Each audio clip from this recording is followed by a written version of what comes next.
যৌগের গঠন করা হয়, জটিল যৌগের নামকরণ করা হয়, লিগ্যান্ড কি বা চিলের যৌগ কি। অনেক স্টুডেন্টই এটা নিয়ে দেখি অনেক সময় বিভিন্ন ভেজালে পড়ে। তো সেটার জন্য আমি আজকে যেটা আলোচনা করব সেটা হচ্ছে জটিল যৌগ।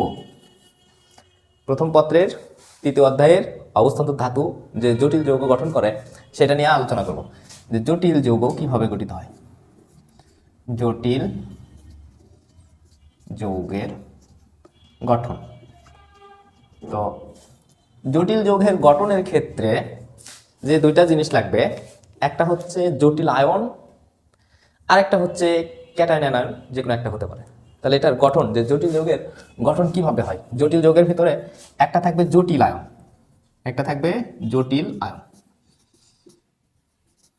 তাহলে একটা থাকবে জটিল আয়ন, আর একটা থাকতে পারে ক্যাটায়ন বা অ্যানায়ন।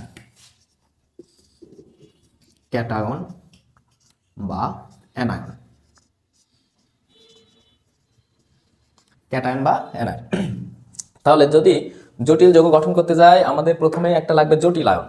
এখন কথা হচ্ছে যে জটিল আয়ন কি, আমরা একটা এক্সাম্পলের সাহায্যে বুঝবো। এবং এটা কি, ক্যাটায়ন মানে কাটা কাটা আয়ন, মানে পজিটিভ আয়ন, যেমন সোডিয়াম প্লাস বা কপার 2+। কপার তো অবস্থান্তর ধাতু, তাহলে জটিল আয়নের ভিতরে থাকবে। অ্যানায়ন, অ্যানায়ন হচ্ছে মাইনাস আয়ন, আর ক্যাটায়ন হচ্ছে প্লাস আয়ন। তাহলে জটিল আয়ন যেভাবে গঠন হয় সেটা হচ্ছে এটা থাকে থার্ড ব্র্যাকেটের ভিতরে।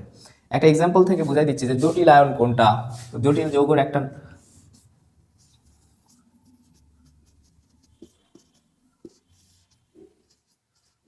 এটা একটা জটিল যৌগ।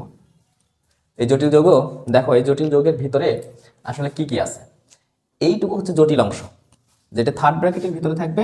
এটা হচ্ছে complex complex ion, complex ion.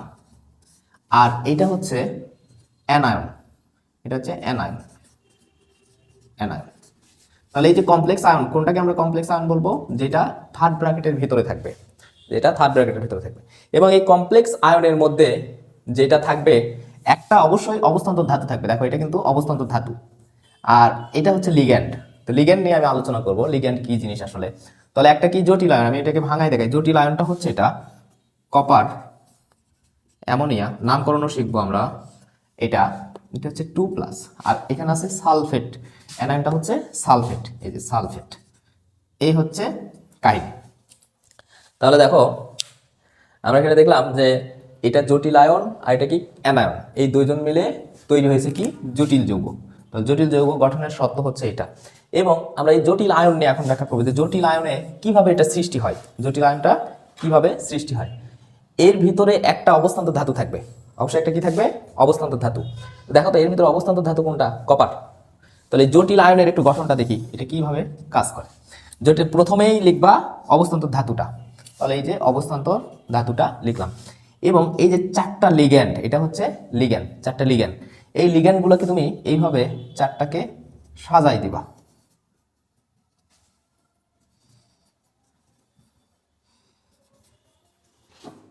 এরপর থার্ড ব্র্যাকেট দিয়ে দিলাম।